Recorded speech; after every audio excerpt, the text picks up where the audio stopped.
Guys, for today's video, ngayon ako magluluto ng egg. Egg muna tayo guys. Egglog. Ako dos.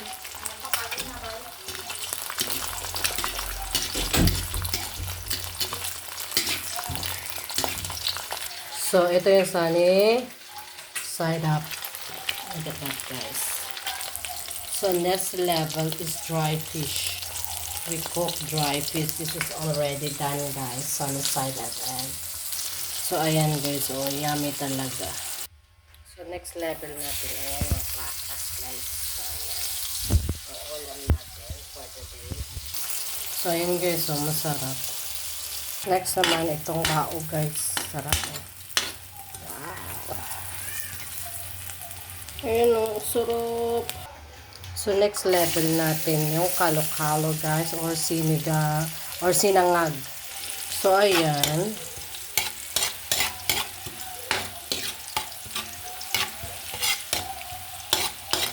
Guys, i-mix lang natin yung onion at saka yung garlic guys. Swear, ang sarap ng sinangag ko mamaya kasi nga yung pinagprituhan ko nito lahat nilagay ko na dyan para wala nang masasayang na mantika guys, lahat simot. So yung next level natin ilalagay natin yung kanin. Next level natin.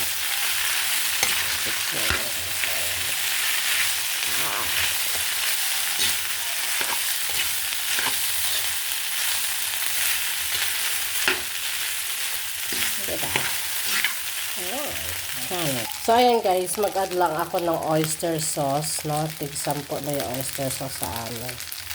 Ayan po guys. Add lang ako sa sinangag na oyster sauce. So, ayan, din ako naglagay ng asin. Kasi alam naman natin na, yung lahat ng niluto ko is na. So, ayan, mix lang natin siya. Ayan, maging masarap siya guys. So, mas masarap pa siya, alam nyo.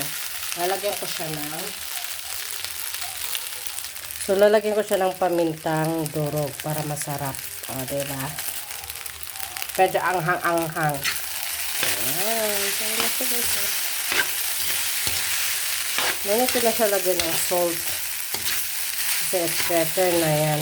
Kaysa masayang yung kanin, ayan, sinangag ko na lang para makain. Kasi mahal ng bigas ngayon guys, diba?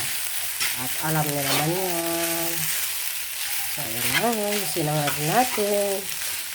Ayan natin lang siya. Mix guys. Okay. So, ayan siya guys. Pinatay ko na siya. O, ayan o. Ang sarap talaga nito. So, ayan guys. Ito yung gagamitin ko na suka. Yung apple cider vinegar. Kasi sayang din siya. Yung natira to ng aking darling. Kinuha ko doon. Kasi ito yung ginagamit niya apple cider vinegar. So, lalagyan natin ito yung aking suka. Ito yung suka ko, no? Serving suka ko yun. Wow! Sarap na yun, guys. Swear! Ang amoy pa lang niya, masarap. So, apple cider siya, less sa cholesterol. Calorie zero siya. Total fat zero din. Lahat yan zero, guys. Ito yung pinakamaganda. Ito yung nilalagay ko sa paksiw. Sa sausawan. Kahit saan. Ang sarap nito, apple cider vinegar. Ayan, apple cider. May pagkamahal nga na, pero worth it. Ang sarap, swear. Mas masarap pa to sa suka. Suka naman sige, apple nga eh. So, ayan na siya guys. Ang sarap ng aming ulam today. So, thank you so much guys for watching. God bless everyone. Bye-bye.